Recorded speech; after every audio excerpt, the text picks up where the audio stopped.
Bismillahirrohmanirrohim. Assalamualaikum warahmatullahi wabarakatuh. Salam sejahtera untuk kita semua. Selamat pagi anak-anak. Apa kabar hari ini? Semoga anak-anak selalu dalam keadaan sehat walafiat. Amin ya robbal alamin. Bertemu kembali hari ini bersama Ibu Kiki, Ibu Hesti, dan Pak Firdaus, yaitu Bapak dan Ibu guru kalian yang mengajar di kelas 3A, B, dan C. Anak soleh dan soleha, walaupun dalam kondisi daring atau pembelajaran jarak jauh, namun kita harus tetap semangat belajarnya ya. Sebelum belajar dimulai, marilah kita berdoa. Anak soleh dan soleha, marilah kita mengangkat kedua tangan kita untuk membaca doa belajar. Bismillahirrohmanirrohim. Robbi zidni ilma warzuqni fahma. Ya Allah, tambahkanlah aku ilmu dan karuniakanlah aku kepahaman. Amin. Dan untuk siswa yang beragama non-muslim, silahkan berdoa sesuai dengan keyakinannya masing-masing. Berdoa dimulai. Berdoa selesai. Materi kelas 3 hari ini yaitu tema 3, benda di sekitarku. Subtema 4, keajaiban perubahan wujud di sekitarku. Pembelajaran ke-6. Anak soleh dan soleha, marilah kita belajar hari ini dengan penuh semangat ya. Adapun tujuan pembelajarannya yaitu 1. Siswa dapat menyusun informasi perubahan wujud benda dengan tepat. 2. Siswa dapat merancang kegiatan yang lama waktunya diketahui dengan tepat. 3. Siswa dapat menceritakan pengalaman saling menolong di lingkungan rumah dengan tepat. Hari ini kita belajar muatan pelajarannya bahasa Indonesia, matematika, dan PPKN.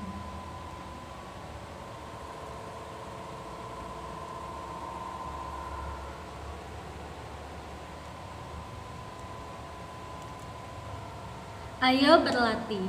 Kamu telah belajar berbagai perubahan wujud di sekitarmu. Perubahan wujud dialami dalam kehidupan sehari-hari. Alam dipersiapkan oleh Tuhan Yang Maha Esa agar manusia dapat tinggal di bumi dengan nyaman.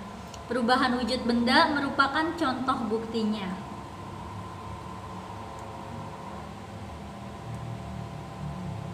Mari rangkum pengetahuanmu tentang perubahan wujud di sekitarmu.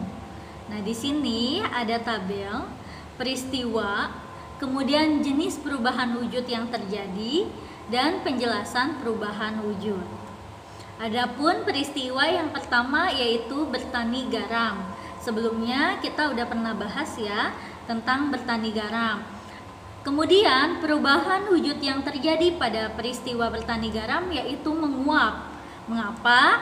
Karena air laut menguap dan tersisa butir garam. Selanjutnya peristiwa yang kedua yaitu membuat es krim. Ini juga sudah kita pelajari di materi sebelumnya. Kemudian jenis perubahan wujud yang terjadi pada peristiwa pembuatan es krim yaitu membeku. Mengapa? Karena es krim yang sebelumnya cair menjadi membeku. Kenapa bisa membeku? Karena dimasukkan ke dalam kulkas. Selanjutnya, peristiwa yang ketiga, embun pagi. Kita juga sudah pernah membahas peristiwa embun pagi. Adapun perubahan wujud yang terjadi pada peristiwa embun pagi yaitu mengembun. Penjelasannya karena pada pagi hari, uap air berubah menjadi titik-titik air. Selanjutnya, peristiwa membuat gulali. Ini juga sudah pernah kita bahas di materi sebelumnya. Adapun perubahan wujud yang terjadi pada peristiwa membuat gulali yaitu membeku. Mengapa? Karena adonan gulali memadat setelah dingin. Yang tadinya adonan gulalinya cair, lama-lama dia akan mengental atau memadat. Nah, peristiwa ini disebut membeku. Selanjutnya peristiwa terjadinya hujan. Adapun perubahan wujud yang terjadi pada peristiwa hujan yaitu menguap. Mengapa? Karena air di permukaan bumi menguap akibat terkena panas matahari. Buatlah kalimat dengan kata berikut. Nah, di sini Ibu akan mencoba membuat kalimat ya, anak-anak perhatikan. Membuat kalimat dengan kata menguap berarti dalam sebuah kalimat itu harus ada kata menguapnya. Nah, kemudian yang kedua ada kata wujud, ketiga kata menyublim, keempat membeku, kelima padat, keenam mencair. Yang pertama menguap. Nah, air laut menguap saat terkena panas matahari. Dalam kalimat ini ada kata menguapnya ya. Kemudian yang kedua wujud. Kalimatnya perubahan wujud benda disebabkan pemanasan dan pendinginan. Selanjutnya kata menyublim. Kalimatnya kamper akan menyublim saat dibiarkan di udara terbuka. Keempat kata membeku. Kalimatnya minyak goreng membeku saat terkena udara dingin. Nah, anak-anak bisa coba minyak goreng itu ditaruh di dalam kulkas, lama-kelamaan ia akan membeku. Selanjutnya, kata padat. Kalimatnya meja termasuk salah satu benda padat. Yang keenam, kata mencair.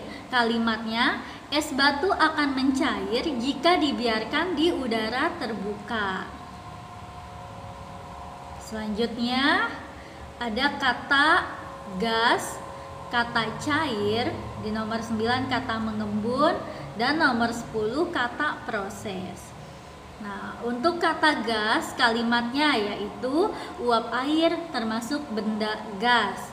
Nomor 8 kata cair kalimatnya minyak goreng termasuk benda cair. 9 kata mengembun kalimatnya uap air yang berada di sekitar gelas yang berisi es akan mengembun. Dan nomor 10 kata proses kalimatnya proses mencair membutuhkan panas. Nah, anak soleh dan soleha sekarang udah paham ya cara membuat kalimat. Cara membuat kalimat itu bisa kita pakai dengan katanya. Ibu berikan contoh lain ya. Misalnya ibu menyuruh anak-anak buatlah kalimat dari kata pohon. Berarti anak-anak membuat kalimat yang ada kata pohonnya. Contoh, pohon di sekolahku sangat banyak. Tuh. Kemudian ibu memerintahkan anak-anak untuk membuat kalimat dari kata sekolah. Berarti kalimat yang anak-anak buat harus ada kata sekolahnya. Contoh, halaman sekolahku sangat bersih. Seperti itu ya. Sekarang sudah paham ya cara membuat kalimat. Selanjutnya, ayo berlatih. Perubahan wujud di alam terjadi setiap saat. Perubahan wujud dapat ditemui saat beraktivitas di dalam maupun di luar rumah. Susunlah aktivitasmu sehari-hari, mulai dari bangun tidur di pagi hingga kembali tidur di malam hari. Perlihatkan jadwalmu kepada temanmu, apakah kalian mempunyai kegiatan yang sama? Di sini ibu akan memberikan contoh ya, anak-anak perhatikan dengan teliti. Ada tabel di sini, ada waktu, kemudian jenis kegiatan dan lama kegiatannya. Nah, mulai dari waktu yang pertama di sini jam 16.15 sampai jam 6.30 itu kegiatannya mandi pagi. Maka lama kegiatannya berarti kita hitung nih. 15 menit ke 30 menit berarti lama kegiatannya adalah 15 menit ya. 15 bisa ditambah berapa? Bisa hasilnya 30, berarti 15 ditambah 15.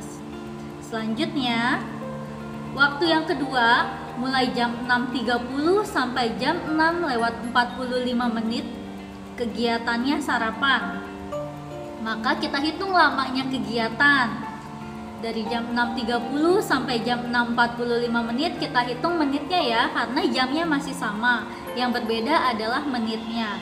30 ke 45 jaraknya berarti 15 menit ya. 30 ditambah 15 menit itu hasilnya kan 45. Selanjutnya dari jam 6.45 sampai jam 7 pas kegiatannya berangkat ke sekolah. Maka lama kegiatannya dari jam 6.45 ke jam 7 itu berarti 15 menit. Selanjutnya dari jam 7 sampai ke jam 11.45 jenis kegiatannya mengikuti pelajaran di sekolah. Maka lama kegiatannya kita hitung jamnya ya.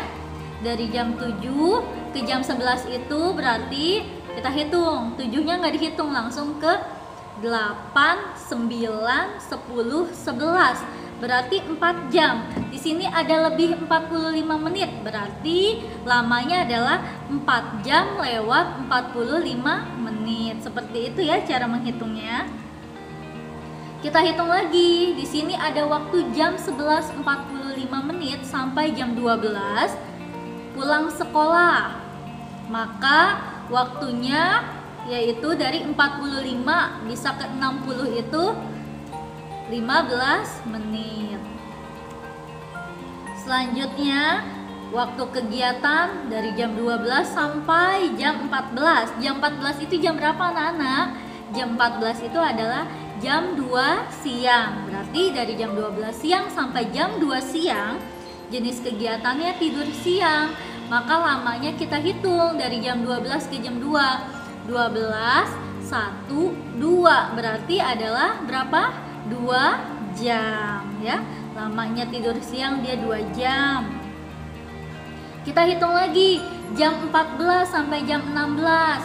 Jam 14 itu jam 2, jam 16 itu jam 4. Jenis kegiatannya bermain bersama teman.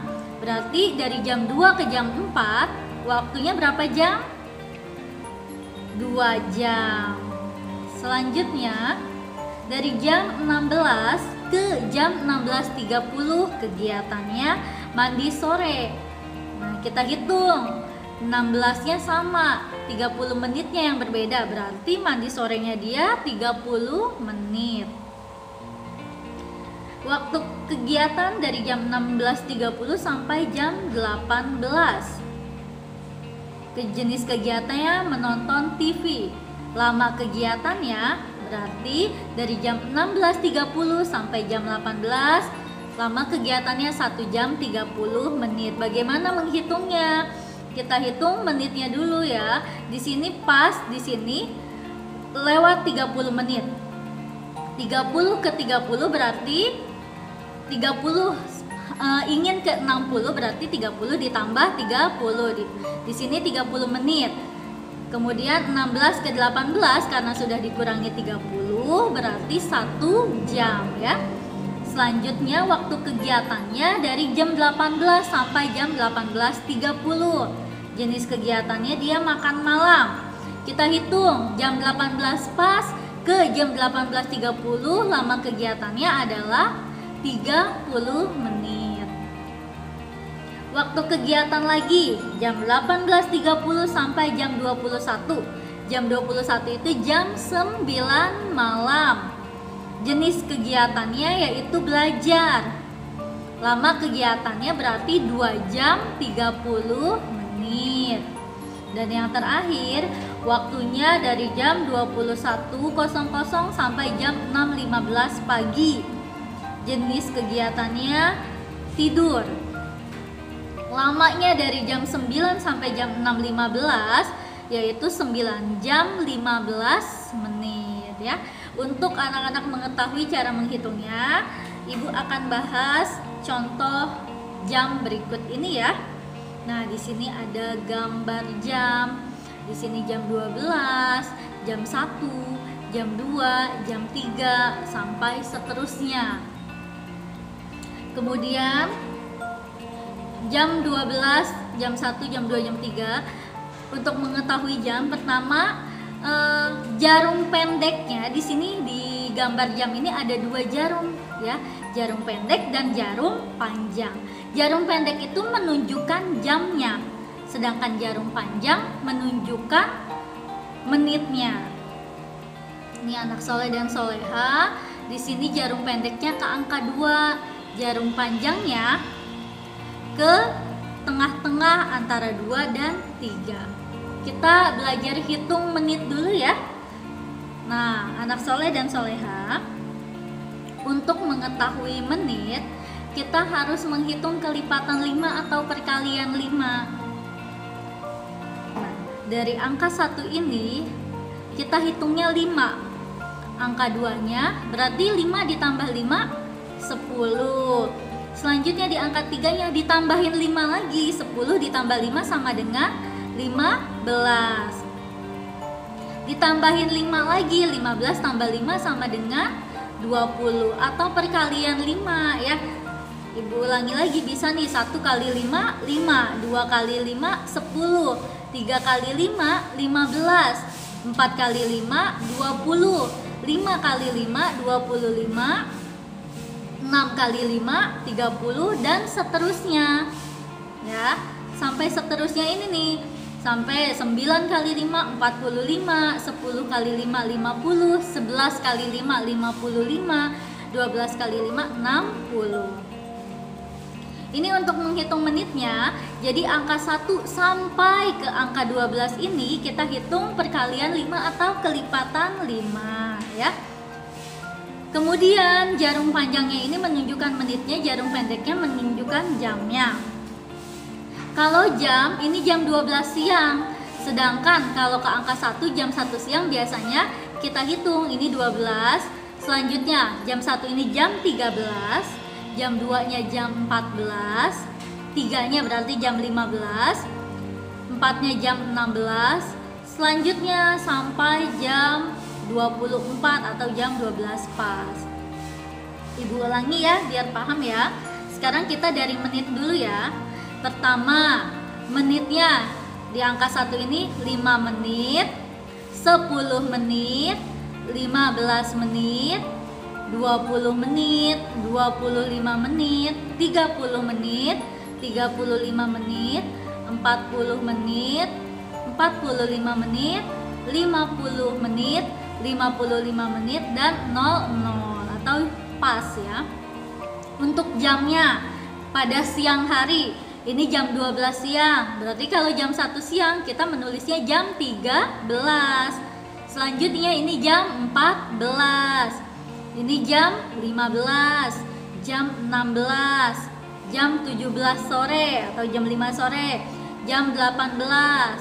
Kemudian ini pada malam hari. Jam 7 itu jam 19. Jam 8 berarti jam 20.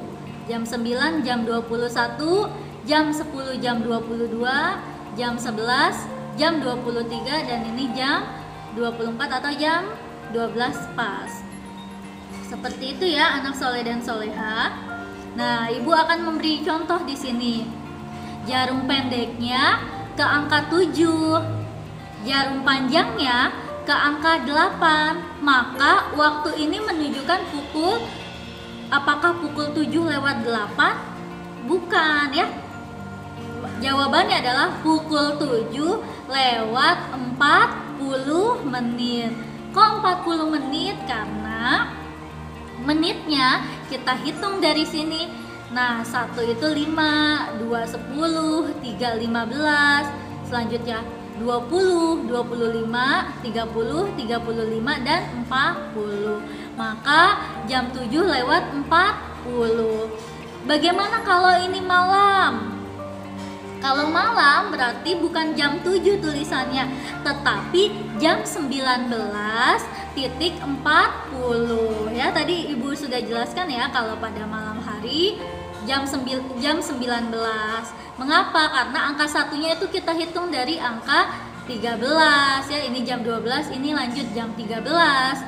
jam 14, jam 15, jam 16, jam 17, jam 18, kemudian jam 19 ya. Anak soleh dan soleha, mudah-mudahan paham ya penjelasan tentang menit dan jam.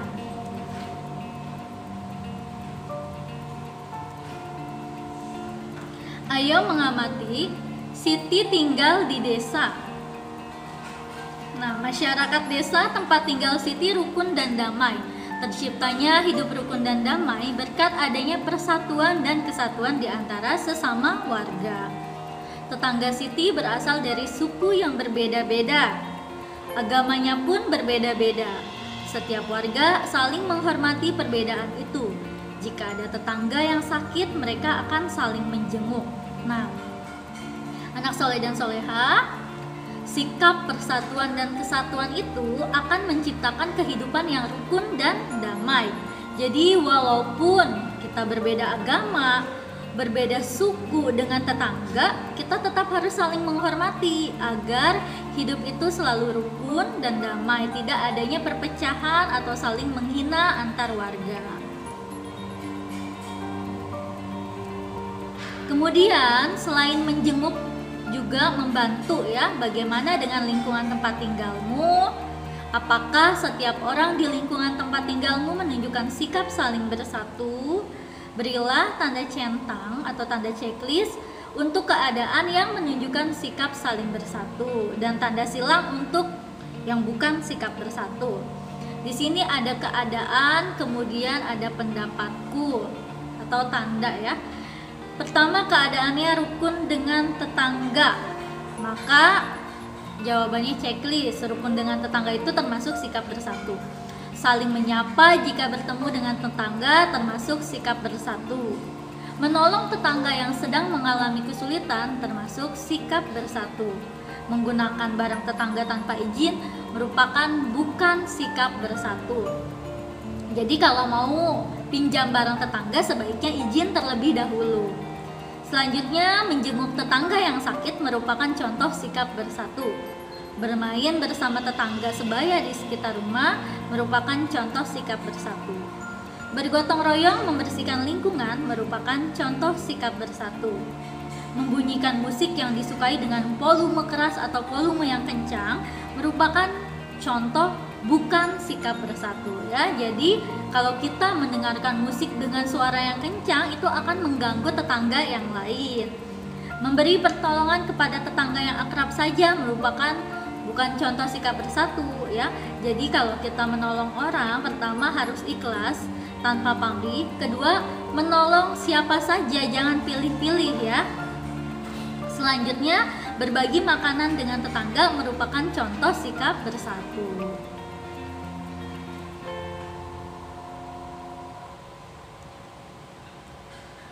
Ceritakanlah lingkungan di sekitar rumahmu, kemudian ceritakan pengalamanmu menolong tetanggamu yang membutuhkan bantuan. Tuliskan pada tempat yang tersedia. Nah, di sini jawabannya, tetangga adalah orang yang hidup berdekatan dengan tempat tinggal kita. Anak-anak pasti di rumah punya tetangga ya. Sebagai makhluk sosial yang baik, kita harus bisa menyesuaikan diri kita dengan lingkungan sosial di sekitar kita.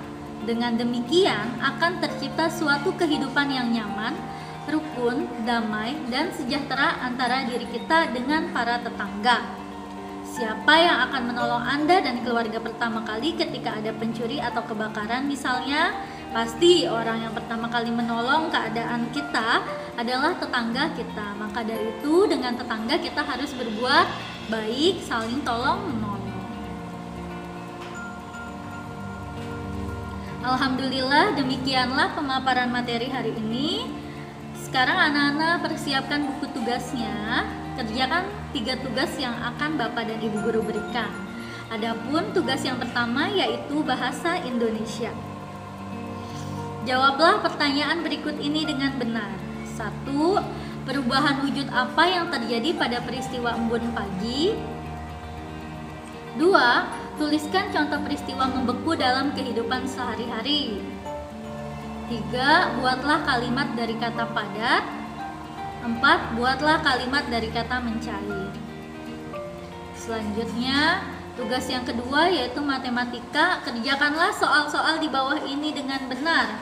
5. Yoga bermain layang-layang pukul 9, selesai pukul 12. Berapa lama Yoga bermain layang-layang? Nah, anak-anak dihitungnya dari jam 9 ke jam 12 itu hitungnya langsung 10, 11, 12. Berarti berapa jam Yoga bermain layang-layang? Jangan dihitung dari 9, 10, 11, 12 ya, tapi dihitungnya bermain layang-layangnya jam 9, berarti hitungnya jam dari mulai jam 10-nya ya.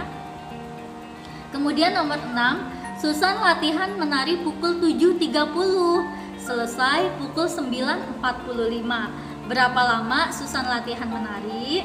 Anak-anak pertama hitung menitnya dulu. Dari 30 menit ke 45 menit itu berapa menit? Kemudian dari jam 7 ke jam 9 itu lamanya berapa menit? Maka jawabannya adalah titik-titik jam, titik-titik menit. Nomor 7, ibu mencuci baju pukul 8. Ibu mencuci baju selama 2 jam. Pukul berapa ibu selesai mencuci baju?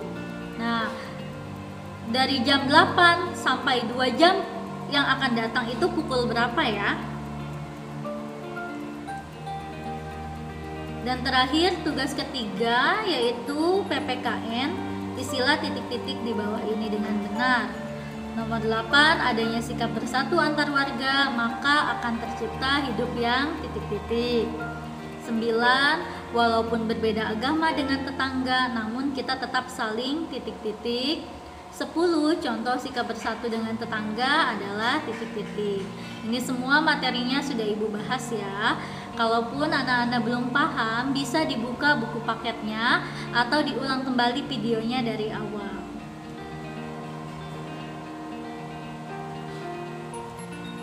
Baiklah anak-anakku semuanya, materi pembelajaran ke-6 hari ini telah selesai. Dengan mengucapkan kata Alhamdulillahirobbilalamin, selesai sudah materi hari ini, yaitu subtema 4 tentang keajaiban perubahan wujud di sekitarku. Mudah-mudahan ilmu yang didapat hari ini bisa bermanfaat dan dapat diamalkan. Terima kasih atas perhatiannya. Sampai jumpa lagi di pembelajaran selanjutnya. Wassalamualaikum warahmatullahi wabarakatuh. Salam sejahtera untuk kita semua.